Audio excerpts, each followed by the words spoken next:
नमस्कार, स्वागत है एक बार फिर से आप सभी का आपके अपने चैनल हनुमान सेवा परिवार में। आशा करते हैं प्रभु श्री हनुमान जी और परम पूज्य गुरुदेव बाबा नीम करौरी महाराज जी आप सभी भक्तों पर असीम कृपा सदैव बनाए रखें। बाबा जब मौज में होते हैं तो बिना मांगे ही एक मनुष्य को बहुत कुछ दे देते हैं। उसे चिंता मुक्त कर देते, उसकी समस्याओं का सारा समाधान कर देते।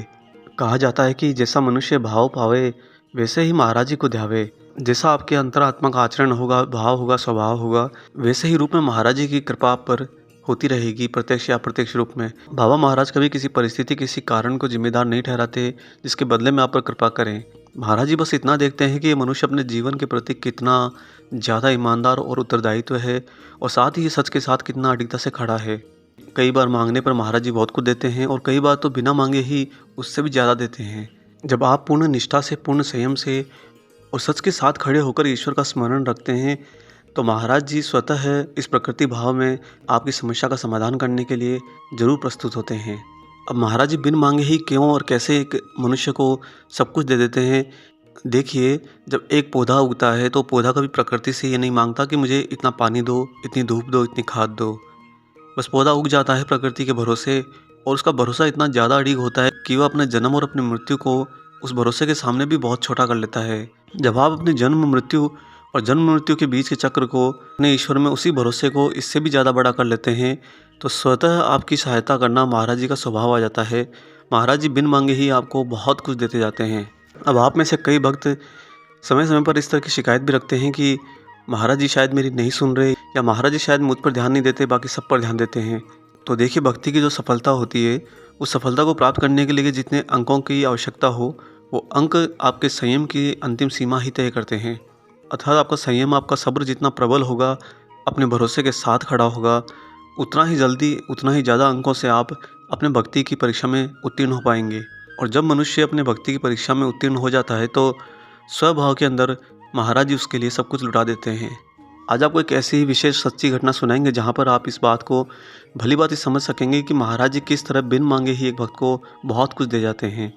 इससे पहले हम आगे बढ़ें, आपसे यहाँ पर छोटी सी गुजारिश करते हैं।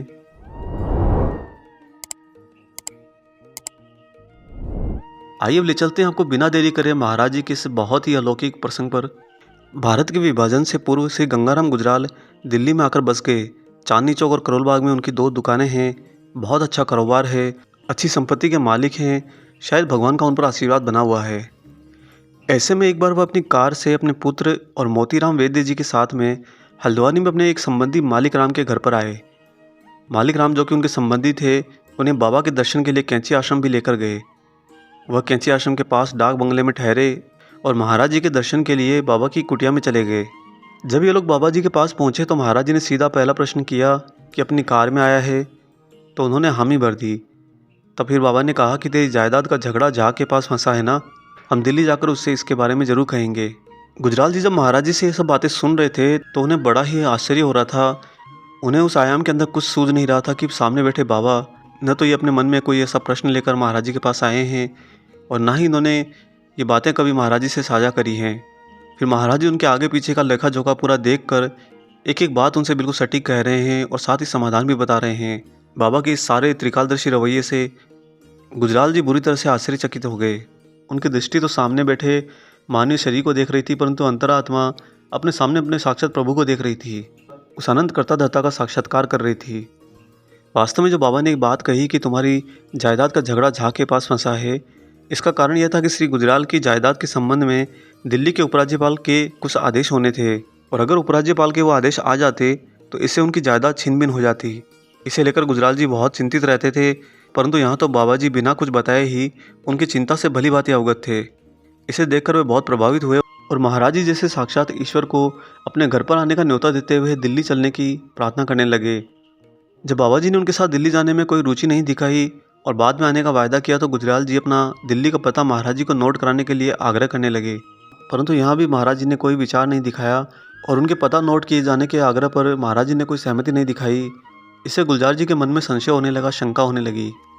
उन्हें लगने लगा कि बाबा जी तो शायद चाहते ही नहीं है कि मेरी समस्या का समाधान हो, या महाराज जी शायद इसके अंदर सक्षम नहीं हैं।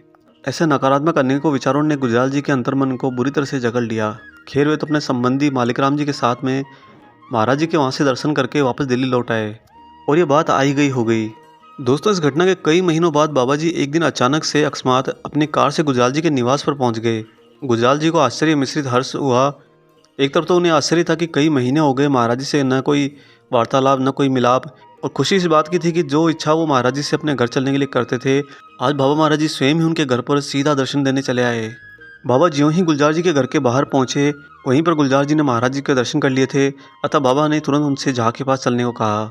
उस समय गुलजार जी और उनके पुत्र बाबा के साथ जहाँ साहब की कोठी पर चले गए। वहाँ जाकर ज्ञात हुआ कि जहाँ साहब की सरकारी बैठक चल रही है, परंतु महाराज जी के आगमन की खबर मिलते ही जहाँ साहब तुरंत दौड़कर बाबा के दर्शन के लिए आए। यहाँ पर गुलजार जी ने एक बात तो देखी कि जिन जहाँ साहब के लिए महाराज जी ने कहा था, ये जहाँ साहब महाराज जी के ही अनन्य भक्त हैं। जहाँ साहब जैसे ही महाराज जी के समकक्ष आए, उन्होंने बाबा से ड्राइंग रूम में बैठने की प्रार्थना करी और वापस अंदर चल रही मीटिंग का समापन करने के लिए लौट गए। इधर बाबा गुजराल जी से बोले कि गुजराल, हम यहाँ पर नहीं रुकेंगे, हमारा काम यहाँ पर हो गया है, और बाबा जी ने चालक से गाड़ी बाहर ले चलने को कहा। गुजराल जी बार बार महाराज जी से रुकने का आग्रह करते रहे, पर बाबा जी बिल्कुल नहीं माने। अंत में गुजराल जी निराश होकर लौट गए। यहाँ पर गुजराल जी की ना जहाँ साहब से मीटिंग हुई और ना ही महाराज जी का कोई जहाँ साहब से संवाद हो पाया। अतः गुलजार जी के मन में निराशा आ गई कि शायद यह घटना घटकर भी बिना परिणाम के वापस लौट गई है। परंतु इसके कुछ ही दिनों बाद गुलजार जी को एक लिखित आदेश मिला। उससे उनके पूरे परिवार में खुशी की लहर दौड़ गई। वे समझ नहीं पाए कि कैसे उनके संपत्ति का समाधान उनके मनचाहे तरीके से हुआ है। यह सब महाराज जी की प्रेरणा शक्ति का खेल था। बाबा महाराज जी के एक दर्शन मात्र से जहाँ साहब उनकी समस्या का समाधान करने के अंदर तत्पर हो गए।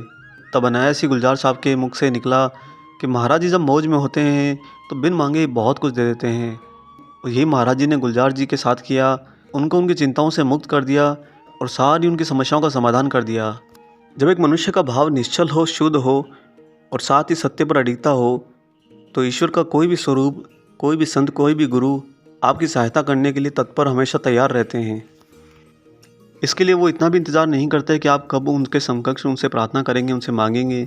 अभी तो वो आगे बढ़कर आपको बिन मांगे बहुत कुछ दे देते हैं।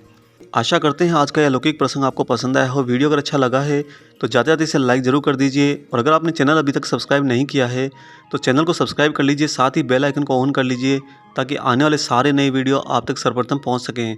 मिलेंगे बहुत जल्दी ही एक और ऐसे शुभ अंक के साथ। तब तक अपना और अपने माता पिता का संपूर्ण ख्याल रखिए और परम प्रभु श्री राम जी का निरंतर गुणगान करते हुए बाबा हनुमान और बाबा नीम करौरी महाराज जी की निस्वार्थ होकर सेवा करते रहिए। जय सिया राम।